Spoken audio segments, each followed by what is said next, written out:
வணக்கம் நண்பர்களே. ஏப்ரல் மாசம் 14ஆம் தேதி 2026 வருஷத்துல தமிழ் வருடங்களில் 40வது வருடமான பராபவ வருடம் சிறந்த முறையில பிறகுது. வடிந்திடும் புகழில் வந்திடும் இகழ் அப்படின்றத இதனுடைய பொருள்.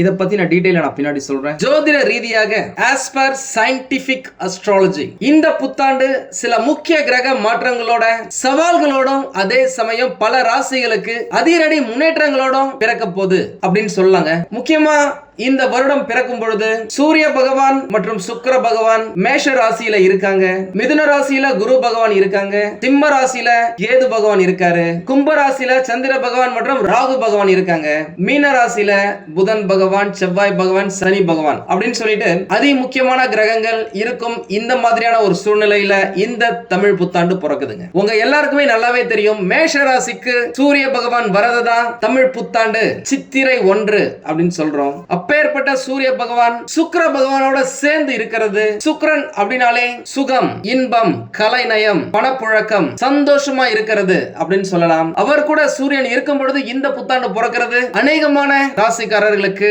அற்புதமான அதிகப்படியான நன்மைகளை வாரி வழங்க போகுது அப்படின்னு சொல்லலாங்க. பொதுவா இந்த குரு பெயர்ச்சி அப்படின்னா குருவை பத்தி மட்டும் பேசுவோம். சனி பெயர்ச்சி அப்படின்னாக்கா சனி பகவானை பத்தி மட்டும் பேசுவோம். ராகு பெயர்ச்சினா ராகு பகவான் மற்றும் கேது பகவான் இவங்களை பத்தி மட்டும் பேசுவோம். ஆனா தமிழ் புத்தாண்டு பலன்கள் அப்படின்னா இருக்கிற அனைத்து கிரகங்களின் பயிற்சிகளையும் சேர்த்துதான் அவர்களுடைய நகர்வுகள் உங்களுடைய ராசிக்கு நல்லது செய்தா இல்லையா அப்படின்னு டீடைலா கணிக்கிறது தான் இந்த தமிழ் புத்தாண்டு பலன்கள். இப்ப நம்ம நேரடியா பலன்களுக்கு போயிடலாம். முக்கியமா இந்த வருஷத்துல இப்பதான் ரீசெண்டா சனி பகவான் பெயர்ச்சி ஆனாரு. வைகாசி மாசம் ஜூன் மாதத்துல தொடக்கத்துல குரு பகவானுடைய பெயர்ச்சி வரப்போகுது. கார்த்திகை மாதத்துல ராகு மற்றும் கேது பகவான்களின் பெயர்ச்சி வரப்போகுது. இதுல ராகு மற்றும் கேது பகவான் உங்களுக்கு என்ன செய்ய போறாங்க, குரு பகவான் என்ன செய்ய போறாரு, ஏற்கனவே பெயர்ச்சியான சனி பகவான் என்ன செய்ய போறாரு அப்படின்றத பார்த்தலாமா. காலபுருஷ தத்துவத்தின் அடிப்படையில 7வது இடத்திற்குரிய ராசி சுக்கிர பகவானையே ராசிநாதனாக கொண்ட இந்த துலாம் ராசிக்கு முக்கியமா இவர்களுக்கு இந்த பராபவ வருஷம் மிக மிக மிக சிறப்பான வருஷமா அமைய போகுது. தொட்டது தொடங்கும், வெச்சது விளங்கும் வருஷமா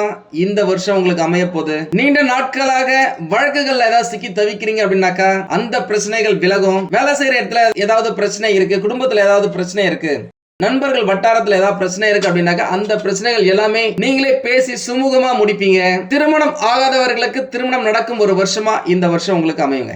ஏகப்பட்ட மாற்றத்தை நீங்க பார்க்க போறீங்க. முக்கியமான விஷயம் என்ன அப்படின்னாக்கா 9வது இடத்துல இருக்கிற குரு பகவான் உங்களுக்கு தேவையான சுப பலன்கள் அள்ளி தர போறாரு.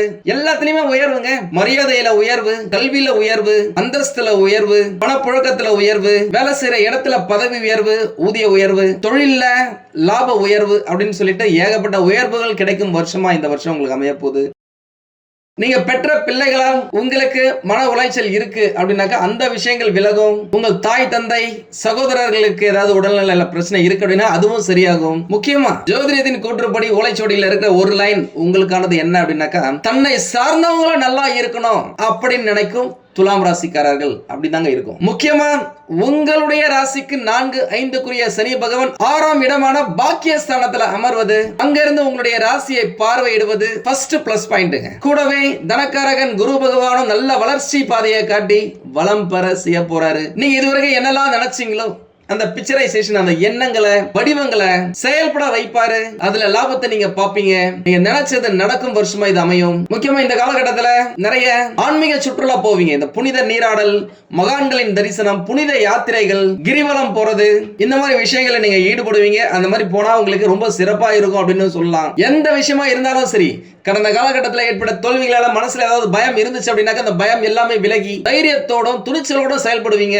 அதே நேரம் எந்த விஷயத்தையுமே நீங்க காரியம் இல்லாம செய்யவே மாட்டீங்க. உங்ககிட்ட இருக்க ஒரு கெட்ட பழக்கம் என்ன அப்படின்னாக்கா, உங்களுக்கு ஏதாவது ஒன்று வேணும், ஒன்று நடக்கணும் அப்படின்னா தான் நீங்க நண்பர்களா இருக்கட்டும், உறவினர்களா இருக்கட்டும் பேச ஆரம்பிக்கிறீங்க. அந்த விஷயத்தை கொஞ்சம் மாத்திக்கோங்க. உங்களுடைய நண்பர்களை, உங்களுடைய சொந்தக்காரங்களை ரெகுலர் இன்டர்வல்ல பார்க்க ஆரம்பிங்க. முக்கியமா குரு பகவான் உச்சம் பெறும் இந்த காலகட்டம் உங்களுக்கு ஏகப்பட்ட நன்மைகளை கொடுக்க போறாரு. கேதுவுடன் குரு பகவான் இணையும் போது மிகவும் சிறப்பா இருக்குங்க. தனஸ்தானத்தை குரு பகவான் பார்க்கும் பொழுது பணப்புழக்கம் சிறப்பா இருக்கும் அப்படின்னு சொல்லலாம். எடுத்த காரியம் சிறப்பா முடியும். சுகஸ்தானத்தை குரு பகவான் பார்க்கிறது சொந்த வீடு வாகனம் வாங்கும் வாய்ப்புகளை ஏற்படுத்த ஏற்படுத்தி கொடுக்கும். ஏற்கனவே வீட்டு மனை இருக்கு அப்படின்னாக்கா அந்த இடத்துல வீடு கட்டும் சூழ்நிலை உருவாகலாம். பழைய வண்டி வாகனத்தை மாத்திட்டு புதுசா நீங்க வாங்கலாம். இல்லனா பழைய வண்டிகளை நீங்க பக்காவா சர்வீஸ் பண்ணி புதிய வண்டி போல நீங்க வச்சுக்கலாம். சொந்தமா தொழில் செய்யணும் அப்படின்னு சொல்லிட்டு பல வருடங்களாக பக்காவா பிளான் எல்லாம் போட்டு ரெடியா வச்சிருக்கவங்களுக்கு எல்லாம் இந்த காலகட்டத்துல நல்ல தொழில் வாய்ப்பு அமைவதற்கான வாய்ப்புகள் இருக்கு. கவர்மெண்ட்லயே நிறைய உதவிகள் இருக்கு. அதுக்கு தேவையான ஸ்டெப்ஸ் எடுங்க. ஏற்கனவே தொழில் செய்யறவங்களுக்கு தொழில் இருந்த பிரச்சனைகள் எல்லாமே விலகி நல்ல லாபத்தை பெறுவீங்க. நிறைய வாடிக்கையாளர்களை குவிப்பீங்க. உங்களுடைய ராசிக்கு யோகாதிபதியான சனி பகவான் 6வது இடத்துல அமர்றது ஏகப்பட்ட யோக பலன்களையே பெற்று தருங்க. கையில பணமே இல்லைன்னு யோசிக்காதீங்க. எல்லாவற்றையுமே அரசாங்கத்தின் உதவியுடன் கடனாக பெற்று அதன் மூலம் வளர்ச்சியை பெறுவதும் சாத்தியமாகிறதுக்கு இந்த பராபவ வருடம் உங்களுக்கு உதவிகரமா இருக்கும். நிறைய பேர் நீங்களே பாருங்க, தொழில் தொடங்குறீங்க, தொழில இருக்கீங்க அப்படின்னாக்கா அதனை மிக சிறந்த முறையில வளப்படுத்தி லாபத்தை பெற்று இருக்கேன் அப்படின்னு சொல்லிட்டு அடுத்த தமிழ் புத்தாண்டில் நீங்க சொல்லுவீங்க. வேலையில இருக்கிறவங்களுக்கு பணிச்சுமைகள் குறையும். யார் மரியாதை கொடுக்குறாங்களோ அவங்களை நீங்க எப்பயுமே மதிப்பீங்க. இந்த காலகட்டத்தில் உங்களோட சின்னவங்களா இருந்தாலுமே சரி, அவங்களுக்கு தேவையான மதிப்பை கொடுத்து மரியாதையை கொடுத்து அவர்களுடைய அன்பை பெற்று உங்களுடைய வேலைகளை சுலபமா முடிச்சுப்பீங்க. நிறைய பேர் வெளிநாட்டுக்கு போகணும் ட்ரை பண்ணவங்களுக்குலாம் இந்த காலகட்டம் சூப்பரா இருக்கு. ராகு பகவான் அதற்கேற்ற இடத்துல தான் இருக்காரு. படிக்கிறதுக்காக இருக்கட்டும், வேலை செய்யறதுக்காக இருக்கட்டும், தொழில் செய்யறதுக்காக இருக்கட்டும், நீங்க வெளிநாட்டுக்கு போகணும் அப்படின்னாக்கா தாராளமா இந்த காலகட்டத்தில் நீங்க போயிட்டு வரலாம். ஒருவேளை நீங்க வெளிநாட்டுல இருக்கீங்க, போதண்டா இங்க இருந்து சம்பாதிச்சது இந்த பணத்தை வச்சு நம்ம சொந்த ஊருக்கு போயிட்டு சொந்தமா ஏதோ தொழில் செய்யணும் நினைக்கிறவங்களுக்கு எல்லாம் பாத்தீங்க அப்படின்னாக்கா இந்த வருஷம் உங்களுக்கு சூப்பரா தாங்க இருக்க போகுது. கணவன் மனைவி கிடையே இருந்து வந்த கருத்து வேறுபாடுகள் எல்லாமே நீங்க அந்யோன்யம் அதிகரிக்கும். உறவு சூப்பரா இருக்கும். சுறுசுறுப்பா இருப்பீங்க. சில நேரம் உங்களுக்கு ஓய்வே இல்லாம உழைக்கும் சூழ்நிலையை உருவாகலாம்.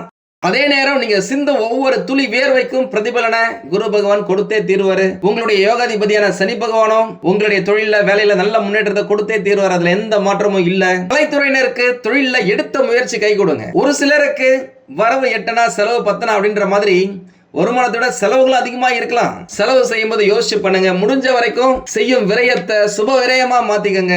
யார் கேட்டாலும் கடனை இந்த காலகட்டத்தில் கொடுக்காதீங்க. பாஸ் இந்த காலகட்டத்தில் கொடுத்தீங்கன்னா திரும்பி வராது. ஏதாவது ஒரு விஷயத்தை நீங்க தொட போறீங்க அப்படின்னாக்கா அதற்கு முன்னாடி அதை பத்தி நீங்க ரிசர்ச் பண்ணிட்டு கண்காணித்து அதன் பிறகு அதை செயலில் ஈடுபடுவது நல்லது. நான் ஏற்கனவே சொன்ன மாதிரி ராகு பகவான் கார்த்திகை மாசத்துல கேந்திர ஸ்தானத்தில் அமர்வது உங்களின் எண்ணங்களை உங்களுடைய கனவுகளை நனவாக்கும் விஷயமா அமையுங்க. ஏகப்பட்ட வாய்ப்புகளை கொடுப்பாரு. அதே நேரம் ரொம்ப க்ளோஸ் ஃப்ரெண்டா இருந்தாலும் சரி, சொந்தக்காரங்களா இருந்தாலும் சரி, நல்ல தெரிஞ்ச நபரா இருந்தாலும் சரி, தொழில் அப்படின்னு வரும்போது கராரா இருக்கிறது நல்லதுங்க. அதுதானங்க தொழில் தர்மமும். பார்த்துருங்க, சூதனமா நடந்துக்கங்க. உங்களுடைய ஜாதகம் என்ன சொல்லுது அப்படின்னு சொல்லிட்டு உங்களுடைய ராசிநாதனுடைய நட்பு ராசியை பொறுத்து உங்களின் பலன்கள் நன்றா இருக்குங்க. உங்களுக்கு ஏதாவது ஜோதிட சப்போர்ட் வேணும் அப்படின்னாலும் நம்மளை கான்டாக்ட் பண்ணுங்க.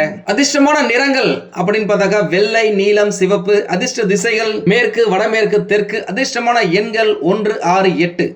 பரிகாரங்கள் அப்படின்னு பார்த்தாக்கா வியாழக்கிழமைகள்ல தட்சிணாமூர்த்திக்கு கொண்டை கடலை மாலை சாற்றி மஞ்சள் நிற வஸ்திரம் சாற்றி நெய் தீபம் ஏற்றி வழிபட அனைத்து காரியமும் வெற்றியையும் பொருளாதார வளத்தையும் பெறுவீங்க அப்படின்னு சொல்லலாம். முக்கியமா இந்த காலகட்டத்தில் துலாம் ராசிக்காரர்களுக்கு திருமணத்துக்காக வெயிட் பண்ணவங்களுக்கு திருமணம் தடபுடலாம் நிறைவேறும். குழந்தை பாக்கியத்துக்காக வெயிட் பண்ணிட்டு இருக்கீங்க அப்படின்னாக்கா ஏகப்பட்ட வாய்ப்புகள் இருக்குங்க. வாழ்த்துக்கள். எல்லாமே நல்லா தாங்க இருக்கு. இருந்தாலும் ஏதோ ஒரு பிரச்சனை இருக்கு அப்படின்னாக்கா உங்களுடைய சுய ஜாதகத்தை பக்கத்துல இருக்கிற ஜோதிடர்களிடம் காமிச்சு விவரத்தை கேட்டு தெரிஞ்சுக்கோங்க. தேவைப்பட்ட நம்மளையும் கான்டாக்ட் பண்ணுங்க. நானும் ரெடியா இருக்கேன் உங்களுக்கு உதவி செய்வதற்காக. உங்களுக்கு இந்த வீடியோ பிடிச்சிருந்தா லைக் பண்ணுங்க. ரொம்ப பிடிச்சிருந்தது அப்படின்னாக்கா உங்களுடைய ஃப்ரெண்ட்ஸுக்கு, ரிலேட்டிவ்ஸ்க்கு ஷேர் பண்ணுங்க.